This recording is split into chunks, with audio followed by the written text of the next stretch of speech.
Hello and welcome back students, welcome back to Vision Academy. So day 23 of the MBA CET 2026। आज के दिन में हम यहाँ पे जिस टॉपिक कवर अप करेंगे दैट इज क्वांटिटेटिव एप्टीट्यूड का, हम यहाँ पे एवरेजेस टॉपिक को कवर अप करने जा रहे हैं। Okay, so averages is going to be the topic for the day. और आज के दिन में हम यहाँ पे एवरेजेस का जो कंसेप्ट है उसको समझेंगे, उसी साथ में कुछ क्वेश्चंस करेंगे जो कि PYQS रहने वाले, प्रीवियस ईयर आए हुए क्वेश्चंस हैं, उनको हम करेंगे यहाँ पे एंड सॉल्व करके समझेंगे कि किस लेवल के क्वेश्चंस आपको एग्जामिनेशन में पूछे जाएंगे। चलिए शुरुआत करते हैं। सबसे पहली चीज़ है व्हाट्सएप और टेलीग्राम। अगर आपने नहीं ज्वाइन किया तो ज्वाइन कर लीजिएगा, साथ में चैनल को सब्सक्राइब नहीं किया तो चैनल को सब्सक्राइब भी कर लीजिएगा। ओके, तो सबसे पहली चीज़ एवरेजेस। ओके, एवरेजेस की बेसिक कंसेप्ट तो आई होप सो सभी लोगों को पता होगा। Okay, everyone. ओके, सब लोग यहाँ पे एवरेजेस का बेसिक कंसेप्ट तो जानते ही होंगे कि अगर हम एवरेजेस को यहाँ पे लाइक हमारे पास कुछ नंबर्स दिए गए, let's suppose x1, x2, x3 and so on going until xn, हमारे पास कुछ नंबर्स है यहाँ पे। तो हमको यहाँ पे okay we can get this, हमको यहाँ पे इसका एवरेज अगर चाहिए तो average will be equal to x1 plus of x2 plus of x3 plus of so on until xn, और सबको ऐड करके डिवाइड बाय n कर देंगे, total number of the numbers. Okay, तो हम यहाँ पे कह रहे हैं लाइक लेट सपोज हमारे पास में n नंबर्स अगर हमारे पास में है तो we divide that by the total of the n। Okay, तो टोटल ऑफ n से हम उसको डिवाइड करेंगे तो we will get the average over here. तो एवरेज हमको उस तरीके से मिल जाएगा। Okay, now this is the very foundation basic जो कि हम 7th 8th स्टैंडर्ड से पढ़ते हुए आए। एवरेजेस एक फाउंडेशन बेसिक है, फिर उसके अंदर लाइक अब आगे चल के फिर और भी चीज़ों का यहाँ पे चेंजेस होते हैं, but let's try to understand कि और क्या क्या चीज़ें यहाँ पे कैसे कैसे क्वेश्चंस बनेंगे। ओके, बट फाउंडेशन बेसिक में हमारे पास में सिर्फ ये कंसेप्ट अंडरस्टैंड करना बहुत ज़्यादा इंपॉर्टेंट है कि एवरेज आता कैसे है। तो अब यहाँ पे अगर हम कंसिडरेशन करें, ओके, अगर हम इसको कंसिडर करें और इसी में थोड़ा सा आगे बढ़ें तो कुछ हमारे पास में टिप्स एंड ट्रिक्स भी हैं। Okay, so if you want to get the average of the first n consecutive natural numbers, okay, if in case आपको यहाँ पे चाहिए तो all we have a simple formula. The formula says that कि first n consecutive natural numbers की बात हो रही है यहाँ पे, स्टार्टिंग की जो first n consecutive natural numbers है। ओके, तो अगर हमको फॉर एग्जांपल चाहिए यहाँ पे एडिशन, ओके, एडिशन हमको चाहिए यहाँ पे of the first 9 natural numbers. तो फर्स्ट 9 नेचुरल नंबर्स का अगर हमको यहाँ पे एडिशन चाहिए तो we can get that very easily. Okay, addition नहीं, एवरेज अगर हमको चाहिए तो we can get that very easily, हमको वो मिल सकता है। तो that formula will be n plus of 1 that is 9 plus of 1 the whole divided by 2 that's equal to 10 divided by 2 that's equal to हमारे पास में कितना आ जाएगा, that is going to be 5। Okay, so that is going to be 5 over here, हमको यहाँ पे 5 मिल जाएगा। तो this is how easy it is going to be. Okay, इस तरीके से आपको यहाँ पे the average of the first n consecutive natural numbers मिल सकता है। ओके, ठीक है, चलिए आगे बढ़ते हैं। अगर हमको यहाँ पे चाहिए कि the average of the first n consecutive even natural numbers, तो इवन नेचुरल नंबर्स अगर हमको चाहिए, लेट्स सपोज कि फर्स्ट 5 अगर इवन नेचुरल नंबर्स मैं कह रहा हूँ यहाँ पे, तो मुझे अगर उसका यहाँ पे एवरेज चाहिए तो we can get that average as well. हमको एवरेज मिल सकता है यहाँ पे कैसे, okay, what we can get the average as यहाँ पे। तो अगर हम देखें तो एवरेज अगर हमको यहाँ पे चाहिए तो हम यहाँ पे क्या कर सकते हैं, 5 का चाहिए ना, फर्स्ट 5 का, तो फॉर्मूला में डालो n into n plus one the whole upon n। तो दैट मीन्स कि 5 इंटू 6 द होल अपॉन 5। तो ये n और n हमारे पास में कैंसिल हो गया। ओके, तो n और n हमारे पास में यहाँ पे कैंसिल हो जाता है। और इसी तरीके से लाइक इफ तो इसीलिए हम यहाँ पे एक, हाँ, एक चीज़ और यहाँ पे हमने यहाँ पे क्यों लिखा है n अपॉन n, क्योंकि ज़रूरत ही नहीं है। तो हम इसको सीधा सीधा यहाँ पे फॉर्मूला हमारा जो है n प्लस वन है, तो 5 प्लस वन कर दो यहाँ पे, 5 plus one that is going to be equal to 6। तो 6 आपका यहाँ पे एवरेज बन जाता है। ओके, तो 6 हमारा यहाँ पे एवरेज बन जाएगा। उसी तरीके से अगर हमको odd, okay, first n consecutive odd natural numbers का अगर हमको सम चाहिए, that is going to be n square upon n, but जो कि फाइनली बन जाता है हमारे पास में n। ओके, तो फाइनली वो हमारे पास में n बन जाता है। लाइक अगर हम कह रहे हैं कि एवरेज हमको चाहिए, okay, average average of the first 5 consecutive odd numbers अगर हमको चाहिए तो वो जो भी हमको चाहिए यहाँ पे वही नंबर जो यहाँ पे होगा that is going to be the यहाँ पे आंसर। ओके, ठीक है, क्लियर है to everyone? Okay, is it clear to everyone कि किस तरीके से हमको यहाँ पे एवरेजेस मिल सकते हैं? ओके, बहुत ही सिंपल है, बहुत ज़्यादा कुछ यहाँ पे डिफिकल्ट नहीं है, बहुत ज़्यादा सिंपल वैसे हम चल रहे हैं। ओके, तो फॉर्मूलेज यहाँ पे देखिए बहुत ज़्यादा सिंपलिस्टिक से फॉर्मूलेज हमारे पास में है यहाँ पे कि फर्स्ट इवन नेचुरल नंबर्स अगर आपको यहाँ पे सम एवरेज चाहिए तो that is going to be n plus one. First n consecutive odd natural numbers का आपको यहाँ पे एवरेज चाहिए, तो that is going to be n only यहाँ पे. Okay, so this is how you can get the values, and ये important है, कभी कभी क्वेश्चन में हमारे पास में आ जाता है and we need not waste our time on to doing that. तो हम डायरेक्टली यहाँ पे इसको इस तरीके से यूज कर सकते हैं. चलिए बढ़ते हैं आगे, कुछ क्वेश्चंस तरफ बढ़ते हैं, क्वेश्चंस को लेते हैं and let's start to solve out the questions over here. समझते हैं कि क्वेश्चंस को कैसे we can get to the answers over here. ठीक है, तो ये हमारे पास में कुछ प्रीवियस ईयर आए हुए सीईटी के क्वेश्चंस हैं. तो पहला जो हमारे पास में क्वेश्चन है यहाँ पे, okay, the first question that we have says that the average weight of 12 women, okay, तो हमारे पास में 12 वुमेन है, increases by 2.75. Okay, increases by 2.75. तो 2.75 से इंक्रीज कर केजी से when a new woman comes in a place of one of them weighing 57 kg. तो हमने यहाँ पे किया क्या है, एक बात को यहाँ समझेंगे अगर हम यहाँ पे, तो हम यहाँ पे कर क्या रहे हैं. हमारे पास में 12 वुमेन थे, ठीक है, देयर वर 12 वुमेन. तो 12 वुमेन में से, ओके, तो 12 वुमेन में से क्या हुआ है कि एक पर्सन को हमने रिप्लेस किया है. ओके, तो एक पर्सन को हमने रिप्लेस किया है यहाँ पे, और उस पर्सन को रिप्लेस करने के बाद में हमने एक न्यू पर्सन को ऐड किया. तो जब वो न्यू पर्सन यहाँ पे आ रहा है, okay, when the new person is coming in, तो वो क्या कर रहा है यहाँ पे, जब न्यू पर्सन आता है तो उसकी वजह से सभी वुमेन्स का यहाँ पे जो एवरेज वेट है वो 2.75 केजी से बढ़ जाता है. तो अब यहाँ पे अगर हम समझें तो हमारे पास में टोटल वुमेन कितने हैं, टोटल वुमेन हमारे पास में है यहाँ पे, okay, the total women that we have is equal to हमारे पास में how much it is, that is 12. Okay, तो अगर सबका वेट 2.75 केजी से बढ़ रहा है तो टोटल इंक्रीज कितना होगा, जरा बता सकते हैं क्या, can we get to the total increase. Okay, क्या हमको यहाँ पे टोटल इंक्रीज मिल सकता है क्या, कि टोटल इंक्रीज क्या हो रहा होगा.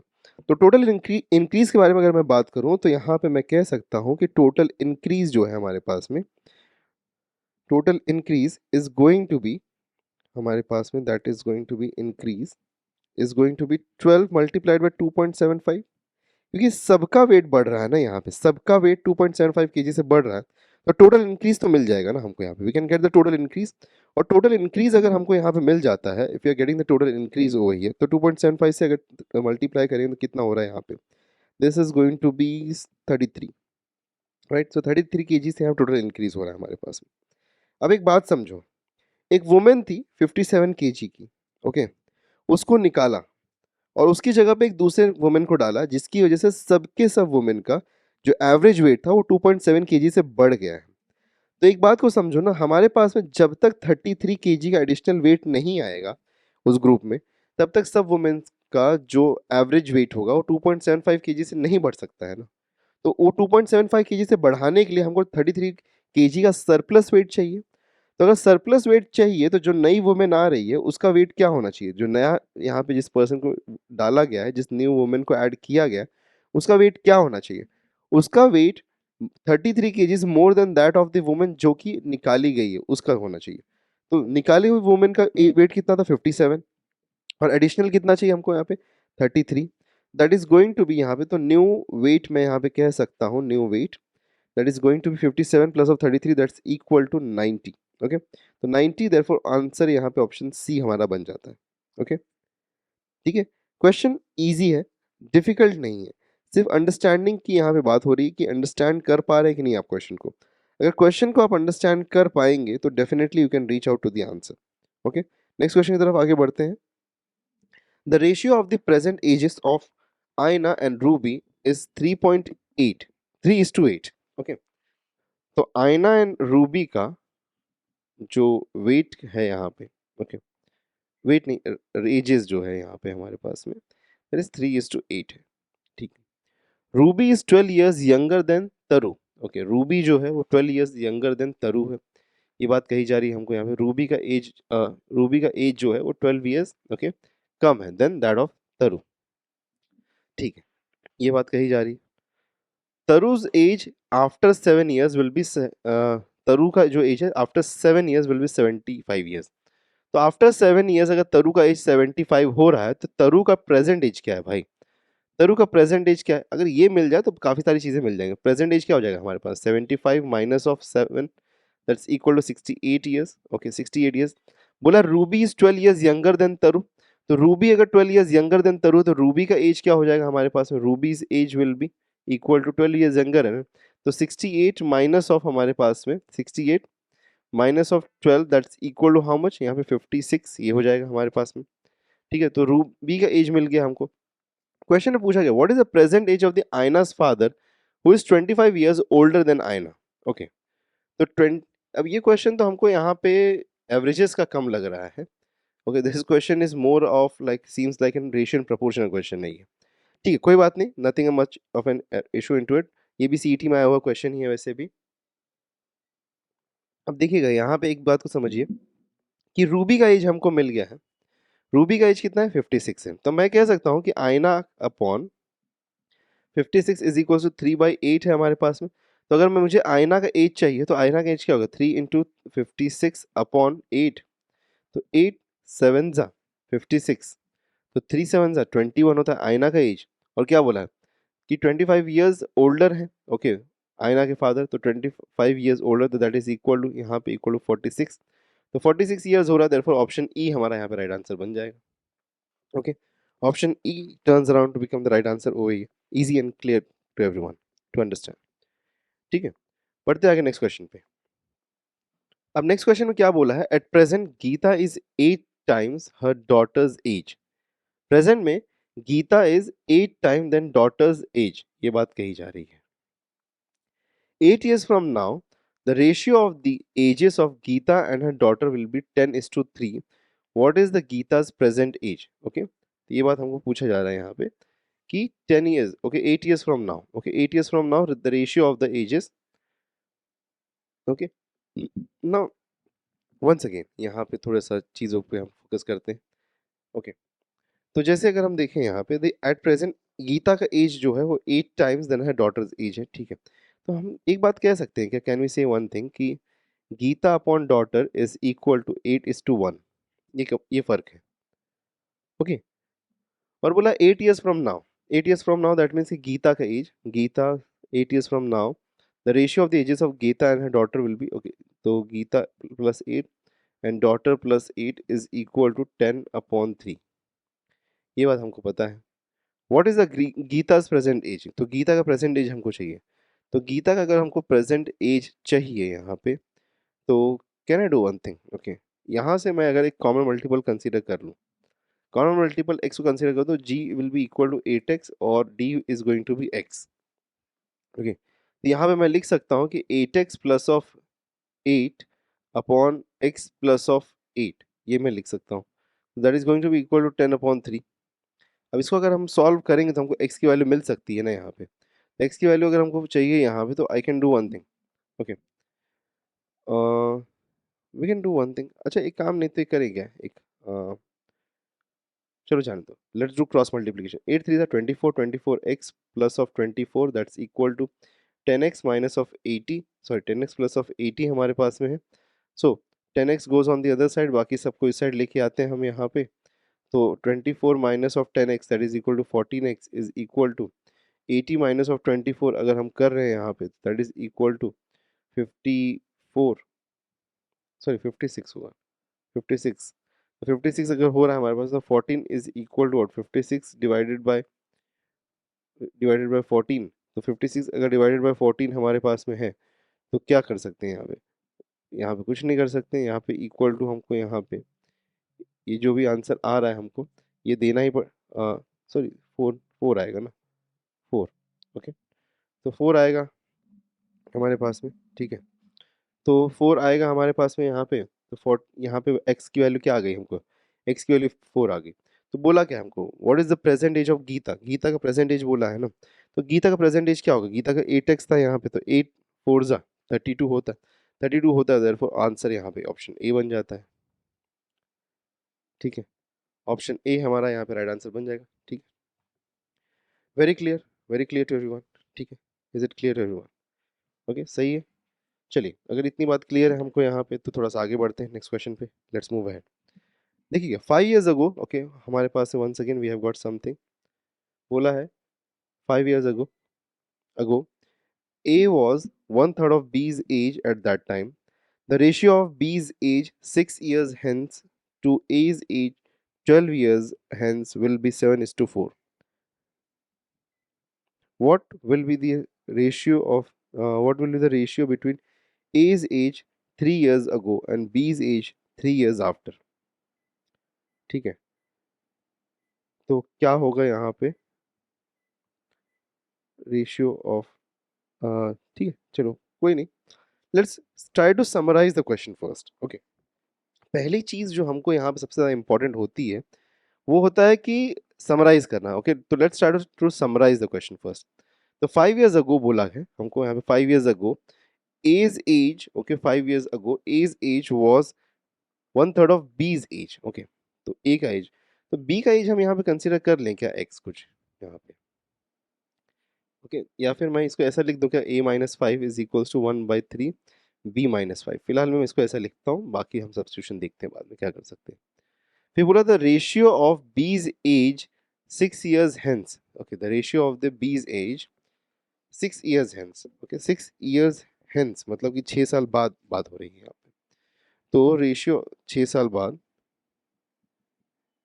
To age age 12 years hence। अच्छा, ए का एज 12 years hence मतलब after 12 years is equal to 7/4।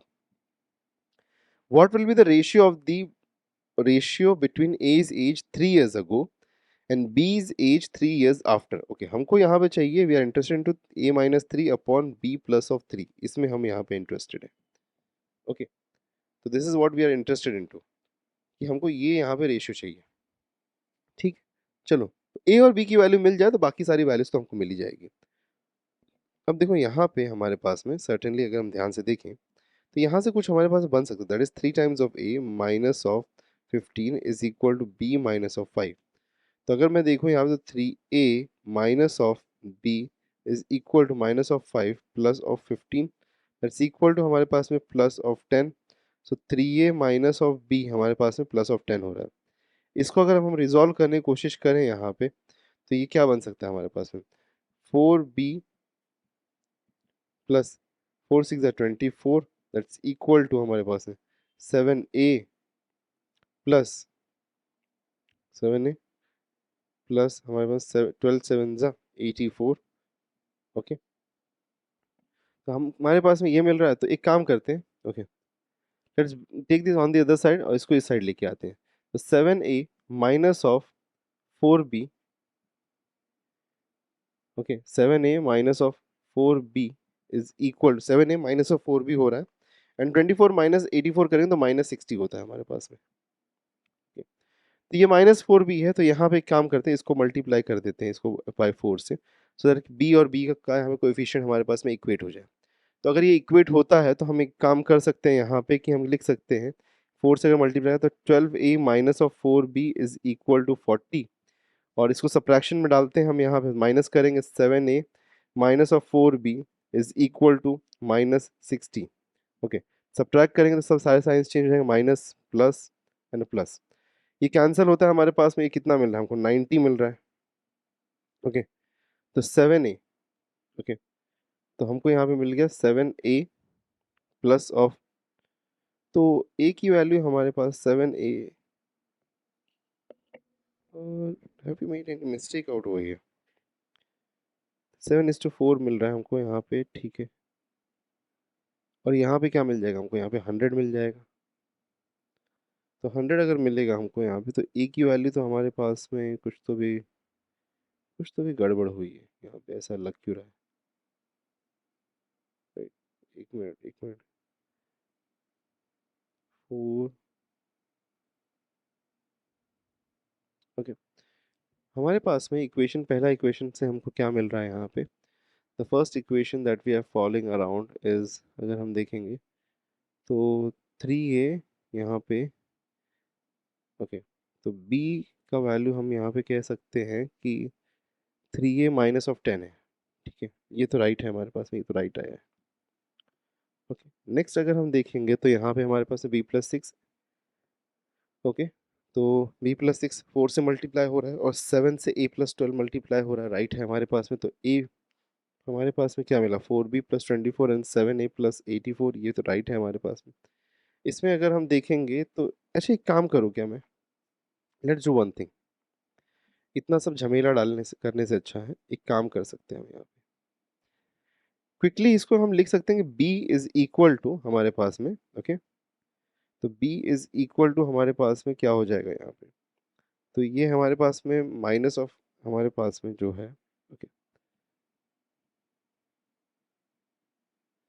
ये था हमारे पास में तो हम यहाँ पे क्या लिख सकते हैं यहाँ पे एक चीज़ लिख सकते हैं कि अगर मैं b को इस साइड लेके जाऊँ और इधर पे हाँ तो एक काम कर सकते हैं b इज इक्वल टू मैं लिख सकता हूँ b is equal to 3a - 10 3a - 10 मैं लिख सकता हूँ यहाँ पे ठीक है ये बात बराबर है यहाँ पे थोड़ा सा इसको साइड में रखते हैं फिर उसके बाद में हमने यहाँ पे इतना सब कुछ सॉल्व जो किया है ओके रुक जाओ थोड़ा सा काम आएगा ऐसा नहीं है कि कुछ काम नहीं आएगा ओके तो अब यहाँ पे अगर हम देखेंगे तो हमको यहाँ पे सबसे पहले बी की वैल्यू क्या मिल रही लाइक बी की वैल्यू हम हमारे पास में जो थी ये 7/4 था ना यहाँ पे हमारे पास में 7/4 था तो यहाँ से अगर हम सॉल्व कर रहे थे तो हमको क्या मिल रहा था यहाँ पे हमको यहाँ पे मिल रहा था व्हाट वी गेटिंग हमको यहाँ मिल रहा था कि अम,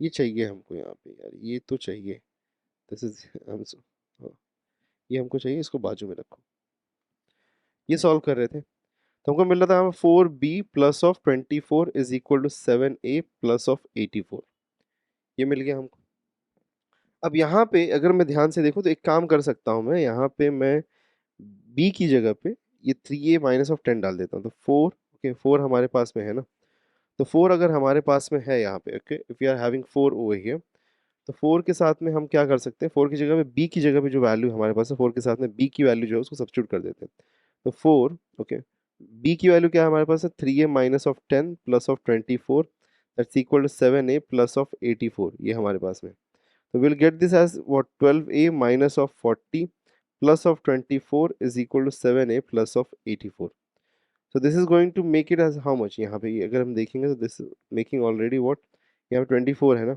ये माइनस तो ये हमारे पास में 12a - 16 is equals to 7a + 84 ठीक है तो हम एक काम कर सकते हैं यहाँ पे ओके हम यहाँ पे काम कर सकते हैं कि 7a को ऑन द अदर साइड लेके आते हैं ओके 7a को हम यहाँ पे ऑन द अदर साइड लेके आएंगे तो माइनस हो जाएगा ये हमारे पास में माइनस हो जाएगा तो हमको यहाँ पे क्या मिलेगा 5a मिलेगा 5a अगर मिलेगा तो हमको यहाँ पे मिलेगा 84 प्लस ऑफ 16 तो 84 प्लस ऑफ 16 कितना है हमारे पास में 100 है तो 5a हमारे पास में है अगर तो a की वैल्यू क्या हो गई हमारे पास में ओके तो a की वैल्यू हमको यहाँ पे क्या मिल जाएगी okay what will be the a की वैल्यू ओवर हियर तो a की वैल्यू हमारे पास में यहाँ पे 100/5 मिलेगा that is going to be equal to 20 ठीक है तो हमको यहाँ पे 20 मिलता है तो 20 अगर ए का मिल गया हमको यहाँ पे तो बी का वैल्यू मिल जाएगा क्या हमको दिस इज अगर 20 तो 3 × 20 इज हाउ मच तो 3 × 20 is 60 and 60 - 10 is equals to 50 60 - 10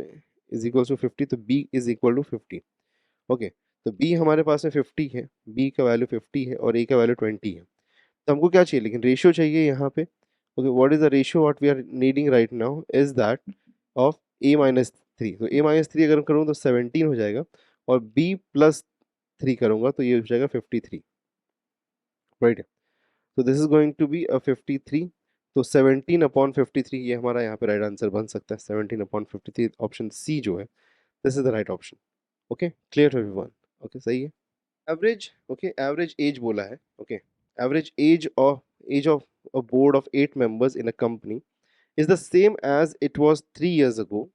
A younger manager having been substituted for one of the managers, how much younger was the new manager than the manager who the average age of the board members okay ये total है हमारे पास में in the company is the same as it was 3 years ago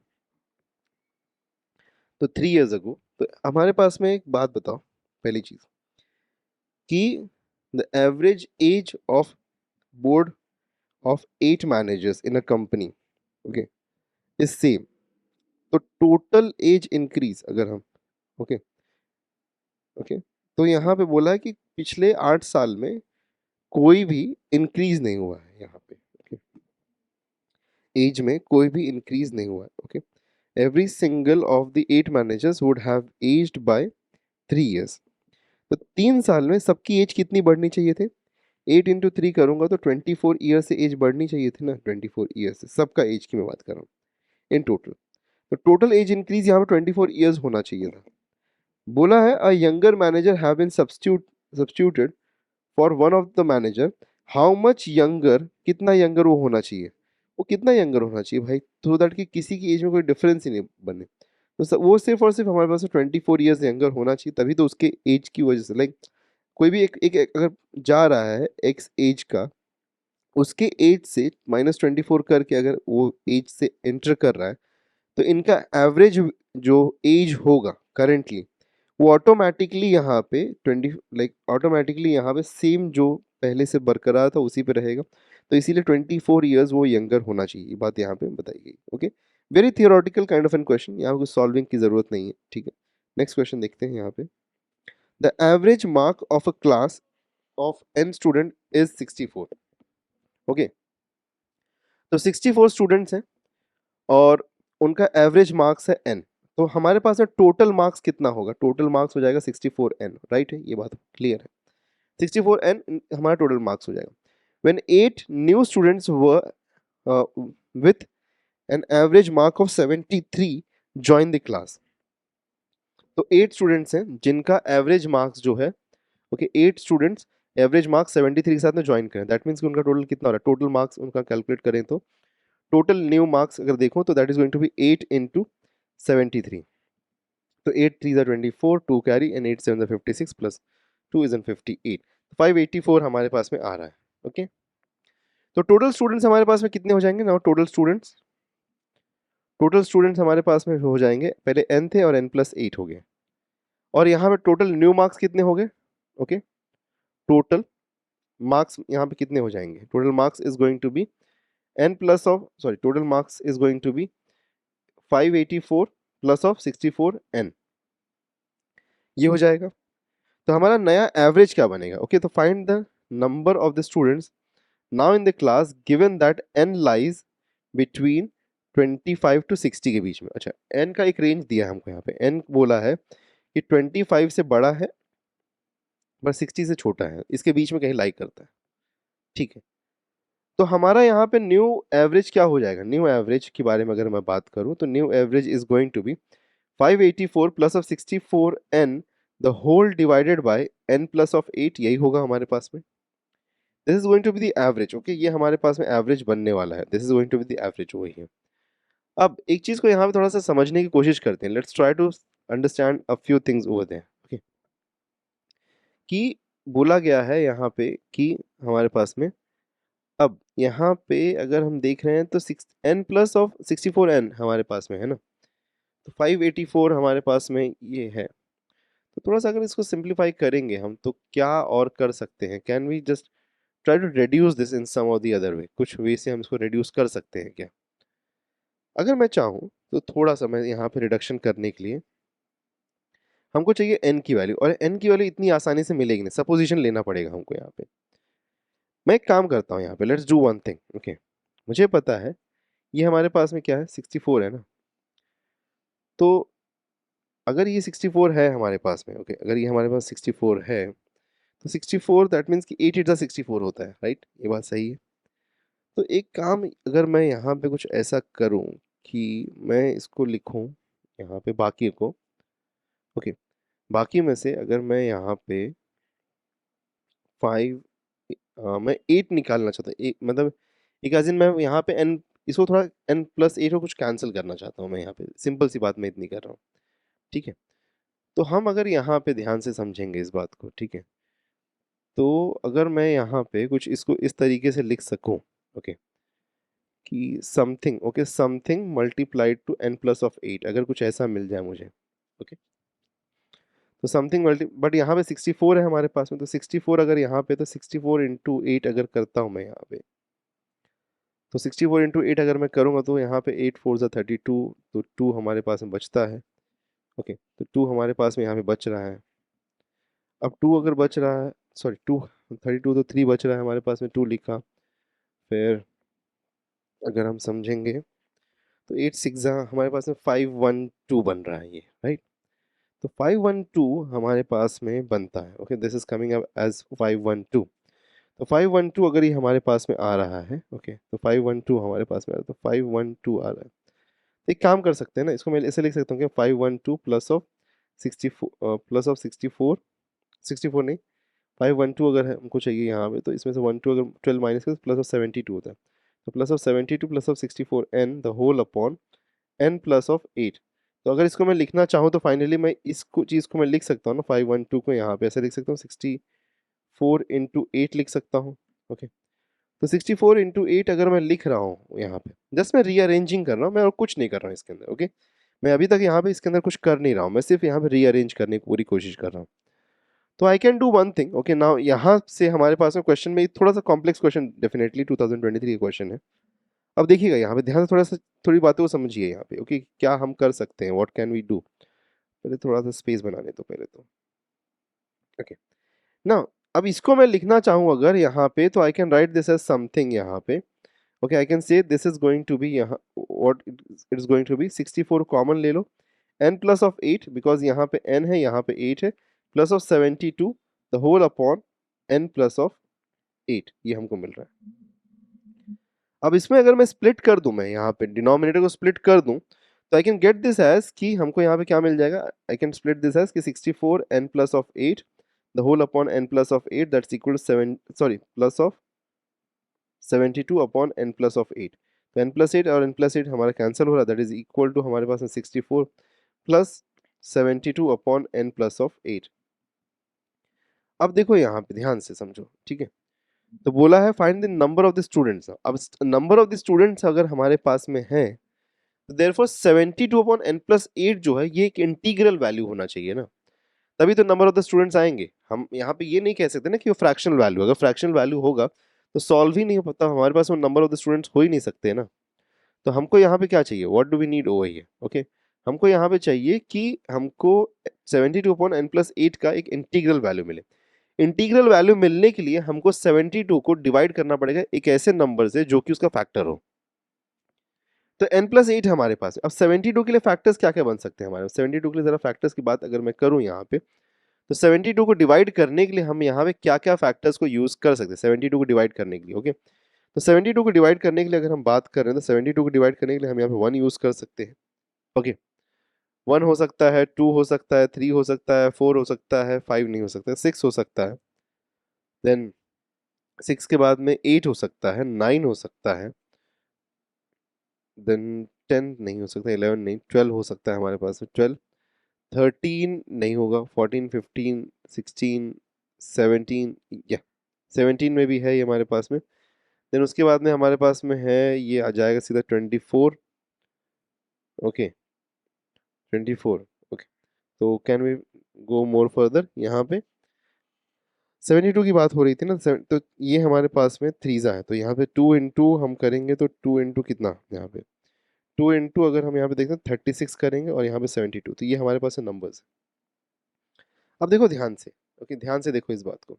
पर problem में हमको statement में क्या बोला गया है कि n की वैल्यू जो है, ओके n जो है वो समवेयर बिटवीन लाई करता है किधर पे, तो n जो लाई करता है यहाँ पे, n यहाँ पे लाई करता है, n इज सेड कि यहाँ पे वो लाई करेगा बिटवीन 25 और 60 के बीच में। तो n का फिलहाल में यहाँ पे मिनिमम वैल्यू अगर मैं फाइंड करने की कोशिश कर रहा हूँ, बिकॉज n जो है इसके बीच में लाई कर रहा है, तो n यहाँ पे कैन आई से दैट कि n प्लस 8 जो है हमारे पास में, n प्लस 8 ये कहाँ लाई करेगा, ये लाई करेगा हमारे पास में। ओके, तो ये हमारे पास में लाई करेगा 33 से लेके, ओके 33 से लेके 68 के बीच में। सो 33 से लेके 68 के बीच में हमारे पास है, 33 से 68 के बीच में। ओके, सो यहाँ पे 33 यहाँ समवेयर होगा, 33 से 68 के बीच में हमारे पास सिर्फ एक ही नंबर लाई करेगा, दैट इज 36। क्या हम इस बात को समझ पा रहे हैं कि यहाँ पे 38 से 33 से लेकर 68 के बीच में सिर्फ एक ही नंबर लाइक कर रहा है, 36 यहाँ पे लाइक करना है। तो अगर 36 यहाँ पे लाइक करता है हमारे पास में, ओके अगर 36 लाइक करता है, तो मुझे बता दो कि 36 अगर यहाँ पे लाइक करता है, अगर n प्लस 8 यहाँ पे करस्पॉन्ड कर रहा है 36 को, तो कैन आई गेट कि n की वैल्यू यहाँ पे 28 है, राइट है। n की वैल्यू हमारे पास में 28 होगी ना, बिकॉज n प्लस 8 की वैल्यू हमने कहा था कि 36 है, तो n के प्लस 8 की वैल्यू 36 है, तो n की वैल्यू 28 है। देयरफॉर ऑप्शन बी यहाँ पे राइट ऑप्शन हमारा बनता है कि 28। Okay, so we can say that कि यहाँ पे हमारे पास में how much we have 28 candidates in total. Okay, तो यहाँ पे हमारे पास पहले इनिशियली जो स्टूडेंट्स है दैट वर 20, और बाद में वहाँ उसमें 8 स्टूडेंट्स और ऐड हुए, तो उसकी वजह से हमारे पास में 28 स्टूडेंट्स बनते हैं। ओके, क्लियर है ये बात यहाँ पे? तो कहना से 28 है कि 36? जस्ट अ मोमेंट, 28 तो सेटिस्फाई कर रहा है हमारे पास में। हाँ हाँ हाँ, तो n की वैल्यू, हाँ राइट, अच्छा अच्छा, न्यू स्टूडेंट्स बोला है ना, तो n की वैल्यू 28 बराबर है। ओके, n की वैल्यू 28 है, that is right. New students हमारे पास में n प्लस 8 हो रहा है ना, तो n प्लस 8 अगर न्यू स्टूडेंट्स हो रहे हैं तो that is going to be option a यहाँ पे, option a, because n plus 8 हमको चाहिए यहाँ पे। Okay, it is not asking the कितने स्टूडेंट्स थे, the number of the students now in the class हो रहा था, now in the class number of the students जो है वो हमारे पास में n प्लस 8 इक्वल्स टू 36, ये हमारे पास में राइट आंसर है। ओके, ठीक है। So this was all for, okay, this was all for the averages. I hope so कि आपको थोड़ा सा अच्छा लगा होगा, समझ में आया होगा ये topic. And for more such updates don't forget to subscribe us, साथ में व्हाट्सएप और टेलीग्राम को ज्वाइन कर लीजिए।